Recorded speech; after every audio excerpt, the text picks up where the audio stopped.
Okay, let's dive right into this explainer. Have you ever actually stopped to wonder how we manage to navigate a universe of absolutely infinite possibilities? Whether you're constructing a super complex logical argument in a debate, or honestly just physically reaching out to grasp a coffee mug you've never seen before, human and animal intelligence relies on something fundamental to process this complex world: building blocks. We don't, and mathematically we just can't, process the world from scratch every single time. Instead, our brains rely on incredibly efficient, highly structured cognitive shortcuts. Here is our roadmap for today. We'll start with the power of shortcuts, look at truth as a logical tool, and then check out a fascinating primate drawing experiment. After that, we'll cover the rules of action symbols, go inside the ventral premotor cortex, and finally, bring it all together with the building blocks of intelligence. Let's get to it. Section 1. The power of shortcuts. So we all face this overarching problem, right? The universe presents us with infinite situations. There are literally infinite combinations of things we could say, see, or do.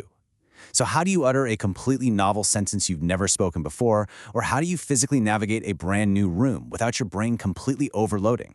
If you had to compute every single detail, every motor movement, every logical deduction from scratch, you just freeze up. To survive and really to be intelligent, we need ways to compress that infinite reality into manageable, reusable pieces. Section 2. Truth as a logical tool. To see how this compression works at the highest conceptual level, let's step into the abstract realm of philosophy, specifically looking at how our language establishes basic symbols. Now, in academic philosophy, there's this incredibly dense term called disquotationalism. But let's translate that jargon right now. It's simply the philosophical view that when you take a sentence and add the phrase "is true" to it, you aren't actually describing a brand new property of the universe. Instead, these truth phrases act as logical tools. They don't change the core meaning of the sentence, they're just symbolic shortcuts that allow us to manipulate ideas way more easily. Historically, thinkers like Tarski looked at truth as a recursive method for defining language, but if we look at contemporary philosophy, a thinker named Hartree-Field takes us further with what he calls pure disquotational truth. Field focuses on the T schema. Simply put, this states that a sentence P is true if and only if P actually occurs. It's a direct one-to-one mapping. So the absolutely crucial point here is Field's concept of cognitive equivalence. Field is arguing that using a truth predicate, just saying something is true, adds absolutely zero new cognitive content to your statement beyond the utterance itself. It doesn't change the reality of the statement. It acts purely as a logical building block that your mind can grab onto and use to organize information. Why is this philosophical distinction so useful to us? Well, because having a purely disquotational truth predicate allows us to express what Field calls fertile generalizations. It lets us formulate infinite conjunctions about vast ideas without having to state every single instance. You know, it's exactly like a cognitive Lego block. You take a simple, discrete piece of logic, and you use it to build incredibly complex new ideas without ever having to invent a new shape for the block itself. Section 3. The primate drawing experiment. Okay, let's pivot entirely. What about our physical bodies? Do our real-world motor actions use these exact same symbolic, compositional shortcuts? To find out, we're going to turn away from high-level philosophers and instead, well, hand a touchscreen to a monkey. A groundbreaking study published in Nature Neuroscience in 2026 tackled this very question. Researchers trained macaque monkeys to trace 15 different shapes on these touchscreens.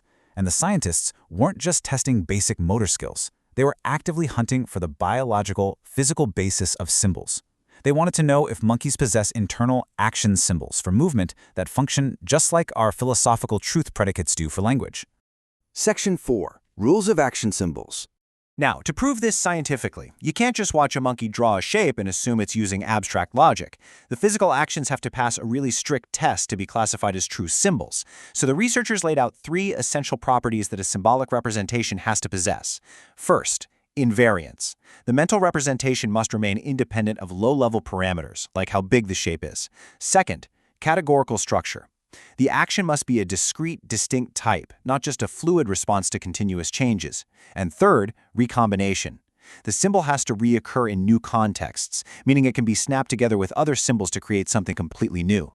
Now, what's really interesting about this is how the monkeys actually performed the drawing task. They didn't compute brand new mathematical motor paths every time they were asked to trace a shape. Through practice, each monkey learned its own idiosyncratic stroke primitives. They are essentially reusable physical Lego blocks. and they flawlessly met the first rule of symbols.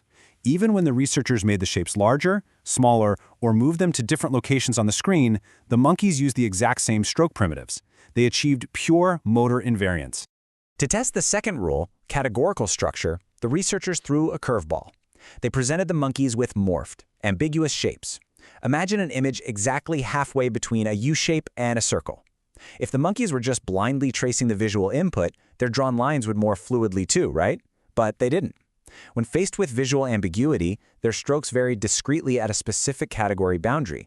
They literally snapped to one primitive or the other. This proves they were relying on distinct categorical symbols in their minds, not just copying what they saw.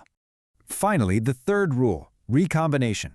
The researchers challenged the macaques with complex, multi-part characters, and the data here is absolutely stunning. When drawing these complex characters, over 82% of the macaques' strokes were recombined uses of their own learned primitives.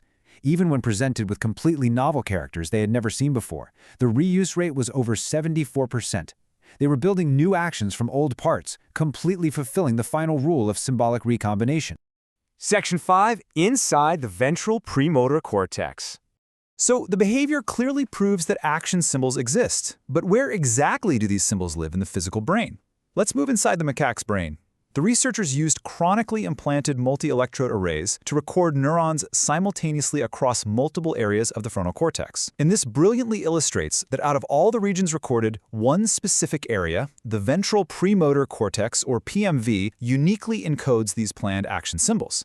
When they analyzed the neural activity in the PMV, it was honestly remarkable. The activity abstracted away from the immediate visual shapes the monkeys were seeing, and it abstracted away from the raw muscle outputs. It displayed motor invariant encoding. Furthermore, when the monkeys looked at those ambiguous morphed shapes, the PMV neural activity showed a slow, winner-takes-all state switching, settling discretely into one categorical primitive or the other. This neural activity perfectly mirrors the theoretical cognitive building blocks we discussed earlier. Section 6, the building blocks of intelligence. So we have abstract philosophy on one side and concrete neural recordings on the other. Let's move to see how this builds together into a single cohesive picture. What we are really looking at across both of these disciplines is compositional generalization. It's the ability to build incredibly complex new ideas and new behaviors from old discrete parts, whether it's Hartree-Field's pure disquotational truth predicates allowing humans to make infinite linguistic generalizations, or a macaque monkey recombining physical stroke primitives in its premotor cortex to draw a shape it has never seen before. Intelligence thrives on breaking the universe down into reusable blocks. Which leaves us with a truly provocative final thought.